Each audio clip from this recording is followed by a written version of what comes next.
Hi friends, welcome back to my channel சமையல் செய். இன்றைக்கி என்ன வீடியோன்னு பார்த்தீங்கன்னா 7 கிலோ சிக்கன் வாங்கிட்டு வந்துக்குதுங்க. பிரியாணி பீஸு 7 கிலோ அரிசியும் ஊற வச்சுட்டாங்க. பாஸ்மதி அரிசியில் சீரக சம்பா அரிசி இதெல்லாம் சேர்த்து நம்ம 7 கிலோ சிக்கன் பிரியாணி செய்ய போகிறோங்க. அதுக்கு தான் நான் காலையிலே ரெடி காலையில் ஒரு சின்ன ஃபங்க்ஷனுங்க, அதனால் நம்ம வீட்லேயே சமைச்சிடலான்ட்டு காலையிலே ரெடி ஆகிடுச்சு. பிரியாணி சமைக்கிறதுக்கு முன்னாடி பிரியாணிக்கு தேவையான தக்காளி வெங்காயமெல்லாம் கட் பண்ணிக்கலாங்க. தக்காளி வந்து 2.5 கிலோ, வெங்காயம் 2.5 கிலோங்க. நாம் இன்றைக்கி குத்து மதிப்பாக போடாமல் நல்லா எடை பிடிச்சி தான் செய்ய போகிறோம். அதனால் இடையில வந்து 2.5 கிலோ வெங்காயம், 2.5 கிலோ தக்காளி நல்லா எடை வச்சுட்டு இப்போது கட் பண்ணி எடுத்துக்கலாங்க. இது கூடவே ஒரு கட்டு அளவுக்கு புதினா, இது கூட கருவேப்பிலை, கொத்தமல்லி இதெல்லாம் க்ளீன் பண்ணி வச்சுக்கலாங்க. தக்காளி வெங்காயம் இதெல்லாம் நம்ம கட் பண்ணி ரெடியாக வச்சுக்கணும்னா பிரியாணி ரொம்ப ஈஸியாக செஞ்சிடலாங்க. 7 கிலோ கொஞ்சம் அதிகமாக செய்கிறதுனால நம்ம தக்காளி வெங்காயமெல்லாம் நல்லா ஒரு மீடியம் பீஸாக கட் பண்ணி எடுத்து வச்சுக்கலாம். கறியை வந்து நல்லா கழுவிக்கணுங்க. உப்பு மஞ்சள் பொடியும் சேர்த்து நல்லா கழுவிட்டோம்னா கறியில் இருக்கிற கவுச்சி வழியெல்லாம் வராதுங்க. இப்போது முதல்ல வெங்காயத்தை கட் பண்ணிக்கலாங்க. எடை வச்சு எடுத்துன்னு வந்தாச்சு. 2.5 கிலோ பெரிய வெங்காயங்க. இப்போ இந்த வெங்காயத்துக்கு மேலே இருக்கிற தோலெல்லாம் உரிச்சிட்டு தண்ணியில் நல்லா கழுவிட்டு குட்டி குட்டியாக கட் பண்ணி எடுத்துக்கலாம். வெங்காயம் கட் பண்ணும்போது காரமாக இருக்குங்க, அதனால கட் பண்ணிவிட்டு நம்ம தண்ணியில் போட்டு வச்சிட்டோம்னா காரம் அந்த அளவுக்கு இருக்காது. எப்போ வெங்காயம் கட் பண்ணாலும் இதை வந்து ஃபாலோ பண்ணிக்கோங்க. பாருங்கள், நான் எல்லாமே ரெடி பண்ணி வச்சுட்டேன். வெங்காயம், தக்காளி, கரம் மசாலா, தயிர், லெமனு இதெல்லாம் நான் ரெடி பண்ணி வச்சுட்டேன். அரிசியும் ஊற வச்சுட்டேங்க. இப்போது பிரியாணி செஞ்சுக்கலாம். அதுக்கு ஒரு பெரிய தாராளமான பர்த்தன் வச்சுக்கிறாங்க. பர்த்தன் வந்து நல்லா சூடாகட்டும். சூடானதுக்கப்புறமா எண்ணெய் சேர்த்துக்கலாங்க. 7 கிலோ சிக்கன் பிரியாணிக்கு 1.5 லிட்டர் எண்ணெய் சேர்த்துக்கலாம். எண்ணெய் வந்து அளந்து சேர்த்துக்கோங்க. குத்து மதிப்பாக ஊற்றினோம்னா அதிகமாகிடும். ஏன்னா சிக்கன் பிரியாணின்றதுனால சிக்கன்லேயும் கொழுப்பு இருக்கும். இதுக்கப்புறமா நெய்யும் நம்ம சேர்க்க போகிறோம். அதனால் 1.5 கிலோ வந்து எண்ணெய் வந்து கரெக்டாக இருக்குங்க. அதனால் 1.5 லிட்டர் எண்ணெய் சேர்த்துக்கிறேன். இது வந்து நம்ம எப்பயுமே யூஸ் பண்ணுற பாட்டில் தாங்க. இதில் 1.5 லிட்டர் 1 லிட்டர் பாட்டிலில் நான் இன்றைக்கி 1.5 லிட்டர் எண்ணெய் சேர்த்துக்கிறேங்க. எண்ணெய் வந்து நல்லா சூடாகட்டும். இந்த எண்ணெய் வந்து கரெக்டாக இருக்குங்க. அதிகமாக சேர்த்துனிங்கன்னா எண்ணெய் வந்து பிசு பிசுன்னு சாப்பிட்றதுக்கு அந்த அளவுக்கு டேஸ்ட் நல்லா இருக்காது. எண்ணெய் கம்மியாக சேர்த்துனிங்கனாலும் நல்லா இருக்காது. கரெக்டாக 1.5 லிட்டர் எண்ணெய் சேர்த்துக்கோங்க. எண்ணெய் சேர்த்துட்டு எண்ணெய் நல்லா சூடாகட்டுங்க. கொஞ்சம் நேரம் நல்லா வெயிட் பண்ணலாம். சூடானதுக்கப்புறமா பிரியாணி மசாலாவெல்லாம் சேர்த்துக்கலாங்க. பிரியாணி எண்ணெய் நல்லா சூடானதுக்கப்புறமா பிரியாணி மசாலாங்க, பட்டை, லவங்கம், பச்சை மிளகாய் இதெல்லாம் சேர்த்துக்கலாம். இதுக்கு எண்ணெயிலே சேர்த்துட்றாங்க பச்சை மிளகாய். இதுக்கப்புறமா காரம் வந்து மிளகாய் தூளும் சேர்க்க போகிறோம். அதனால எண்ணெயில் சேர்த்துட்டு நல்லா மிக்ஸ் பண்ணிக்கலாம். இந்த பட்டை லவங்கமெல்லாம் எண்ணெயில் நல்லா பொரியணுங்க. அப்போ தான் பிரியாணி நல்லா வாசனையாக நல்லா டேஸ்ட்டாக இருக்கும். நல்லா மிக்ஸ் பண்ணி விட்டுக்கலாம். இந்த சிக்கன் பிரியாணி சாப்பிட்றதுக்கு ரொம்ப ரொம்ப நல்லா இருக்குங்க. ஓரளவுக்கு பொரிஞ்சதுக்கப்புறமா நம்ம கட் பண்ணி வச்சுக்கிற 2.5 கிலோ வெங்காயம் சேர்த்துக்கலாம். வெங்காயம் வந்து இந்த அளவுக்கு கட் பண்ணி வச்சுக்கிறாங்க. ரொம்ப பொடிசாக கட் பண்ணாமல் இந்த அளவுக்கு கட் பண்ணி வச்சுக்கிறேன். இதெல்லாம் சேர்த்துட்டு நல்லா வதக்கிக்கலாம். வெங்காயம் வந்து எந்த அளவுக்கு ப்ரௌன் கலரில் வதங்குதோ அந்த அளவுக்கு டேஸ்ட்டாக இருக்குங்க பிரியாணி. நல்லா மிக்ஸ் பண்ணி வதக்கிக்கோங்க. வெங்காயம் தக்காளி வதங்கிறதுதாங்க கொஞ்சம் லேட் ஆகும். வெங்காயம் தக்காளி எல்லாம் நல்லா வதங்கிடுச்சுன்னா பிரியாணி தண்ணி ஊற்றி டம் போட்டோம்னா சூப்பரான சிக்கன் பிரியாணி ரெடி ஆகிடும். நல்லா மிக்ஸ் பண்ணி நல்லா வதக்கிக்கலாம். நம்ம தக்காளி வெங்காயமெல்லாம் கரெக்டாக சேர்த்துக்கணுங்க. அதனால் அப்போ தான் டேஸ்ட் நல்லாயிருக்கும். மசாலாவோடு நல்லா பிரியாணி சாப்பிட்றதுக்கும் ரொம்ப நல்லாயிருக்கும். நல்லா மிக்ஸ் பண்ணி வதக்கிக்கலாங்க. எங்கள் பையனும் நான் பிரியாணி செய்கிறத பார்த்துட்டு நானும் மிக்ஸ் பண்ணுறமான்ட்டு வந்தாச்சு. சரி, அவனும் கொஞ்சம் மிக்ஸ் பண்ணட்டும், நம்ம கூடவே வச்சு நம்ம மிக்ஸ் பண்ணிக்கலாம். பாருங்கள், வெங்காயம் வந்து இந்த அளவுக்கு நல்லா வதங்கணும். நல்லா ப்ரௌன் கலராக வதங்கினதுக்கப்புறமா இஞ்சி பூண்டு பேஸ்ட் சேர்த்துக்கிறேங்க.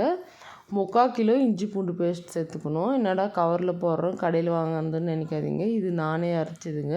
இதுக்கு முன்னாடியே ஒரு வீடியோவில் போட்டிருந்தேன் இஞ்சி பூண்டு அரைக்கிறதெல்லாம். அப்போ அரைச்சி இஞ்சி பூண்டு தாங்க. இந்த இஞ்சி பூண்டு அரைச்சி 2 வாரம் 1 வாரத்துக்கு மேலே ஆகுது. பாருங்கள், இஞ்சி பூண்டெல்லாம் கலர் மாறாத எந்த அளவுக்கு ஃப்ரெஷ்ஷாக இருக்குதோ. கண்டிப்பாக அந்த வீடியோ பாருங்கள். இஞ்சி பூண்டு, சின்ன வெங்காயம் இதெல்லாம் நான் எப்படி உரித்து ஸ்டோர் பண்ணி வைக்கிறேன் அப்படின்றத ஒரு வீடியோவாக போட்டுக்கிறேன். கண்டிப்பாக அதை பார்த்து நீங்களும் ட்ரை பண்ணிக்கோங்க. ஏன்னா ஸ்கூல் போகிற டைமில் நம்ம அவசரமாக இதெல்லாம் ரெடி பண்ணின்னு இருந்தோம்னா ரொம்ப லேட் ஆகிடும். அதனால இதற்கு முன்னாடியே நம்ம ரெடி பண்ணி வச்சிட்டோம்னா டக்குன்னு எடுத்து போட்டு சீக்கிரமாக சமைச்சிடலாம். இப்போ கூட பாருங்கள், பிரியாணி செய்யும்போது இஞ்சி பூண்டு ஏற்கனவே அரைச்சி வச்சுருந்ததுனால தக்காளி, வெங்காயம், லெமன் இதெல்லாம் ரெடி பண்ணி சூப்பராக ரெடி பண்ணிட்டேன். இதுக்கப்புறமா இஞ்சி பூண்டு நல்லா வதங்கினதுக்கப்புறமா பிரியாணி மசாலா சேர்த்துக்கலாங்க. 100 கிராம் பிரியாணி மசாலா, 100 கிராம் வெறும் மிளகாய் தூள் தாங்க. ரொம்ப காரம் கம்மி தாங்க செய்கிறேன். ஏன்னா பிரியாணியில் பட்டை, லவங்கம், பச்சை மிளகாயில் இருக்கிற காரமும் வரும். அதனால காரம் கொஞ்சம் கம்மியாகவே செய்யுங்க. குழந்தைங்க சாப்பிட்றதுனால காரம் கொஞ்சம் கம்மியாகவே செஞ்சுக்கலாம். இதுவே காரம் ரொம்ப கம்மியெல்லாம் இருக்காதுங்க, கரெக்டாக இருக்கும். நல்லா மிக்ஸ் பண்ணி வதக்கிக்கலாங்க. வெறும் மிளகாய் தூள் தாங்க சேர்த்துக்கிறேன். ஏன்னா அப்போ தான் கலரும் நல்லாயிருக்கும், ஃப்ளேவரும் நல்லாயிருக்கும். கூட பிரியாணி மசாலா நம்ம வீட்டில் ரெடி பண்ண கரம் மசாலாவெல்லாம் சேர்த்து பிரியாணி பவுடராக அரைச்சி வச்சுக்கிறேன். அதை தான் சேர்த்துக்கினேன். 100 கிராம் சேர்த்துக்கினாலே கரெக்டாக இருக்குங்க. சேர்த்துட்டு நல்லா மிக்ஸ் பண்ணிக்கலாங்க. அடி பிடிக்கும். நல்லா மிக்ஸ் பண்ணினே இருங்க. நல்லா எண்ணெய் மசாலாவிலேருந்து எண்ணெய் தனியாக பிரிஞ்சு வரணுங்க. அப்போ தான் டேஸ்ட் ரொம்ப நல்லாயிருக்கும்.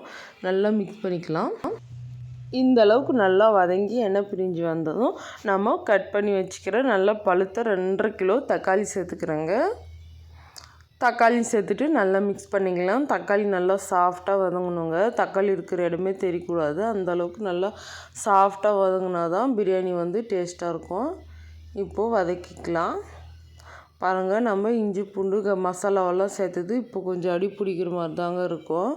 அதனால கொஞ்சமாக தண்ணி சேர்த்துக்கலாம். ரொம்ப சேர்த்துடக்கூடாது. கொஞ்சமாக ஒரு 1/2 லிட்டர் அளவுக்கு தண்ணி சேர்த்தாலே போதும். ஏன்னா அடி பிடிக்காத வரணுன்றதுக்காக தான் நம்ம தண்ணி சேர்த்துக்கிறோம். இதுக்கப்புறமா கறியெல்லாம் போட்டு வதங்கினதுக்கப்புறமா தான் நம்ம அரிசிக்கு தகுந்த தண்ணி அளந்து ஊற்ற போகிறோம். அதனால கொஞ்சமாக மட்டும் சேர்த்துக்கலாங்க. 1/2 லிட்டர் அளவுக்கு தண்ணி சேர்த்துட்டு நல்லா வதக்கிக்கலாம். நல்லா மிக்ஸ் பண்ணி வதக்கிக்கோங்க. பாருங்கள், இந்த அளவுக்கு நல்லா வதங்கி எண்ணெய் பிரிஞ்சு வரணுங்க. இதுக்கப்புறமா தயிர் சேர்த்துக்கலாங்க. இன்றைக்கி 1/2 லிட்டர் அளவுக்கு தயிர் எடுத்துக்கிறேன், அதை சேர்த்துக்கிறேன். தயிர் சேர்த்து நம்ம பிரியாணி செய்யும்போது கறியெல்லாம் நல்லா சாஃப்டாக வெந்துட்டு பிரியாணி ரொம்ப நல்லாயிருக்குங்க. 1/2 லிட்டர் சேர்த்தா கரெக்டாக இருக்கும். ரொம்ப திக்கான தயிர் தாங்க. புளிப்பான தயிர், புளிச்சு போன தயிர் இல்லாமல் கொஞ்சம் ஃப்ரெஷ்ஷான தயிராக எடுத்துக்கோங்க. அப்போது டேஸ்ட் ரொம்ப நல்லாயிருக்கும். தயிர் சேர்த்துட்டு நல்லா மிக்ஸ் பண்ணிக்கலாம்.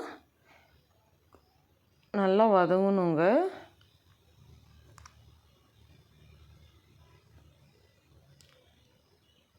பாருங்கள், கலரே இந்த அளவுக்கு இருக்குது. வெறும் மிளகாய் தூள் சேர்த்தா கலரும் ரொம்ப நல்லா வருங்க. நல்லா மிக்ஸ் பண்ணி வதக்கிக்கலாம்.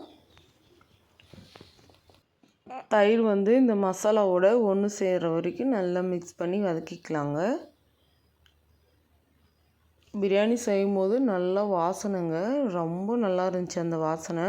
நல்லா மிக்ஸ் பண்ணி வதக்கிக்கலாங்க. நாங்கள் காலையிலே தாங்க செய்கிறோம். காலையில் பார்த்திங்கன்னா ஒரு 6 மணிக்கெல்லாமே இந்த ப்ராசஸ் தான் போயின்னு இருக்குது. காலையிலே போய் கறியும் வாங்கிட்டு வந்துட்டாங்க. நானும் பிரியாணிக்கு தேவையான மசாலாவெல்லாம் ரெடி பண்ணிவிட்டு காலையிலே செய்கிறோங்க. 7-8 மணிக்கெல்லாமே சிக்கன் பிரியாணி ரெடி ஆயிடுச்சு. நல்லா வதங்கணுங்க. நம்ம தயிர் போட்டுட்டு நல்லா வதக்கிக்கணும். அப்போது எண்ணெயெல்லாம் நல்லா பிரிஞ்சு வதங்கும் போது டேஸ்ட் ரொம்ப நல்லாயிருக்கும். நல்லா மிக்ஸ் பண்ணி வதக்கிக்கலாம். இது போல் அதிகமாக செய்யும் போது எல்லாமே ரெடி பண்ணி வச்சுக்கணுங்க. இந்த அளவுக்கு நல்லா வதங்கி எண்ணெய்லாம் நல்லா பிரிஞ்சு வந்ததுக்கப்புறமா நம்ம கழுவி வச்சுக்கிற சிக்கன் சேர்த்துக்கலாங்க. 7 கிலோ சிக்கனை உப்பும் இது கூடவே மஞ்சள் பொடியும் சேர்த்துட்டு நல்லா நான் கழுவி எடுத்து வச்சுட்டு இருந்தேன், க்ளீன் பண்ணி. கறியெல்லாம் சேர்த்துட்டு நல்லா வதக்கிக்கலாங்க. இதுக்கப்புறமா ஒரு சின்ன கட்டளவுக்கு புதினா, கொத்தமல்லி, கருவேப்பிலை இதெல்லாம் நான் கழுவி நல்லா அலசி எடுத்து வச்சுருந்தேன், அதை சேர்த்துக்கிறேன். பிரியாணிக்கெல்லாம் புதினா கொஞ்சம் அதிகமாக சேர்த்து செஞ்சோம்னா டேஸ்ட் உண்மையிலே ரொம்ப நல்லாயிருக்கும். வாசனையும் ரொம்பவே நல்லாயிருக்குங்க. நல்லா மிக்ஸ் பண்ணிக்கலாம். மிக்ஸ் பண்ணி நல்லா வதக்கிக்கலாங்க. கறி வந்து எண்ணெயிலே நல்லா வதங்கணுங்க. அப்போ தான் வந்து சிக்கன் பிரியாணி டேஸ்ட்டாக இருக்கும். அதுக்காக ரொம்ப நேரம் வதக்கிட்டிங்கன்னா கறி வந்து ரொம்ப வெந்துடும், ரொம்ப உடஞ்சி போயிடும். இதுக்கப்புறமா 8 லெமன் வந்து புளிஞ்சு வச்சுருந்தேன், ஒரு மீடியம் சைஸ் லெமனாக அதை சேர்த்துக்கிறேங்க. புளிப்பு வந்து பார்த்து சேர்த்துக்கோங்க. ஏன்னா தக்காளி, தயிர் வந்து இதுக்கப்புறம் லெமன் 3ம் சேர்த்துக்க போகிறோம். 3மே புளிப்பானது தான். ரொம்ப புளிப்பாயிட்டாலையும் புளி சாதம் மாதிரி ஆகிடும், அந்தளவுக்கு டேஸ்ட் இருக்காது. கரெக்டான புளிப்பில் இருந்தால் தான் டேஸ்ட் வந்து ரொம்ப ரொம்ப நல்லாயிருக்கும். கறி வந்து நல்லா வதக்கிக்கலாங்க. கறி ஒரு 10 நிமிஷம் நல்லா வதங்கணுங்க. வதங்கினதுக்கப்புறமா தண்ணி சேர்த்துக்கலாம். தண்ணி எப்படி சேர்த்துக்கணுன்னு பார்த்தீங்கன்னா, 1 கப்பு சீரக சம்பா அரிசிக்கு 1½ கப் அளவுக்கு தண்ணி சேர்த்துக்கிறேன். ஏன்னா அரிசி வந்து நான் ஒரு அரை மணி நேரத்துக்கு முன்னாடியே ஊற வச்சிட்டேன் அப்படின்றதுனால தண்ணி வந்து கொஞ்சம் கம்மியாகவே வச்சுக்கிறேன். ஏன்னா அரிசி ஊறினதுனால சீக்கிரமாகவே நம்ம கறி பிரியாணியில் சேர்த்து வேக வைக்கும்போது சீக்கிரமாக வெந்துடும். இப்போ தண்ணியெல்லாம் ஊற்றியாச்சு. டேஸ்ட் பார்த்துக்கோங்க. உங்களுக்கு தேவைப்பட்டால் உப்பு, மிளகாய் தூள் சேர்த்துக்கலாம். ஆல்ரெடி நம்ம சேர்த்துருக்கோம். இப்போது டேஸ்ட் பார்க்கும்போது உப்பும் மிளகாய் தூளும் கொஞ்சம் கூடுதலாக இருந்தால் ஒன்றும் தப்பு இல்லைங்க. ஏன்னா நம்ம அரிசி போட்டு வேக வைக்கும்போது கரெக்டாகிடும். தண்ணி பாருங்கள், நல்லா கொதித்து வந்ததுக்கப்புறமா அரிசி சேர்த்துக்கலாம். அரிசி வந்து ஏற்கனவே நம்ம தண்ணி அளந்து தான் வச்சுருக்கோம். அதனால அரிசி மட்டும் சேர்த்துக்கோங்க. தண்ணி இல்லாமல் அரிசி மட்டும் சேர்த்து நல்லா வேக வச்சு எடுத்தோம்னா சூப்பரான சிக்கன் பிரியாணி ரெடி ஆகிடும். தண்ணியோடு சேர்த்து வேக வச்சோம்னா கொல கொலன்னு போயிடுங்க. அதனால தண்ணியெல்லாம் இருத்துட்டு தான் நம்ம அரிசி சேர்த்துக்கணும். 7 கிலோ அரிசி நான் ஊற வச்சுருந்தேன். இதெல்லாம் சேர்த்துக்கிறேன். சேர்த்துட்டு நல்லா மிக்ஸ் பண்ணிக்கலாங்க.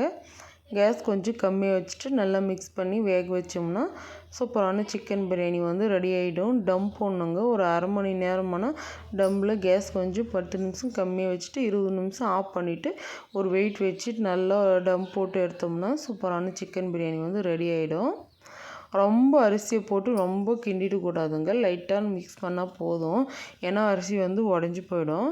இப்போ பாருங்கள், அரிசி, தண்ணி இதெல்லாம் சமன் பண்ணி இந்த அளவுக்கு வந்ததுக்கப்புறமா நெய் சேர்த்துக்கலாம். நெய் பார்த்திங்கன்னா இந்த அளவுக்கு அரிசியும் கறியும் நல்லா வெந்து வந்ததுக்கப்புறமா நெய் சேர்த்துக்கலாங்க. நெய் வந்து அதிகமாக சேர்க்கக்கூடாது. எனக்கு வந்து நெய் அதிகமாக சேர்த்தா பிடிக்காது, அதனால சொல்கிறேங்க. உங்களுக்கு தேவை இருந்தால் நீங்கள் சேர்த்துக்கோங்க. நான் இன்றைக்கி கொஞ்சமாக தாங்க சேர்த்துக்கிறேன். நெய் வந்து நல்லா உருக்கி வச்சுக்கிறேன், அதை சேர்த்துக்கிறேன். அரிசியெல்லாம் இது போல் ஒரு வாட்டி நல்லா மிக்ஸ் பண்ணிவிட்டு நல்லா சமன்படுத்திக்கோங்க. இதுக்கப்புறமா நெய் சேர்த்துக்கலாம். மேலே சும்மா கொஞ்சமாக லைட்டாக சேர்த்தா போதும் வாசனைக்காக. உங்களுக்கு நெய் அதிகமாக சேர்க்க பிடிக்கும் அப்படின்னா நீங்கள் அதிகமாக கூட சேர்த்து செஞ்சுக்கலாம்.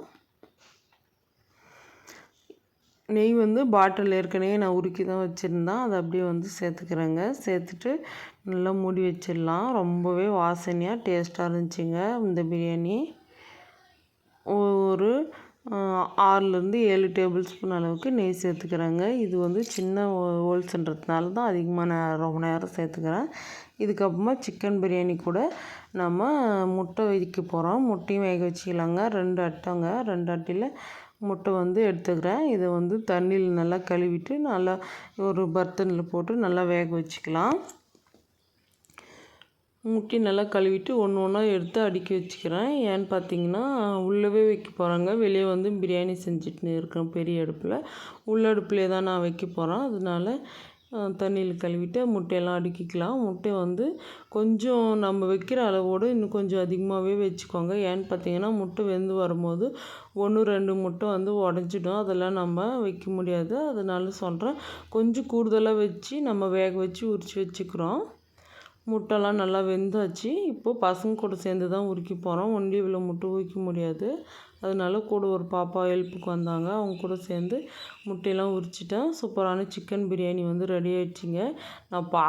நான் ஃபங்க்ஷனில் இருந்ததுனால பிரியாணி வந்து வீடியோ எடுக்க முடியலங்க. பாருங்கள், எல்லாருமே நல்லா திருப்தியாக சாப்பிட்டு போனாங்க. ரொம்பவே நல்லா இருந்துச்சுன்னு சொன்னாங்க. கண்டிப்பாக நீங்களும் இதே மாதிரி ட்ரை பண்ணுங்கள்.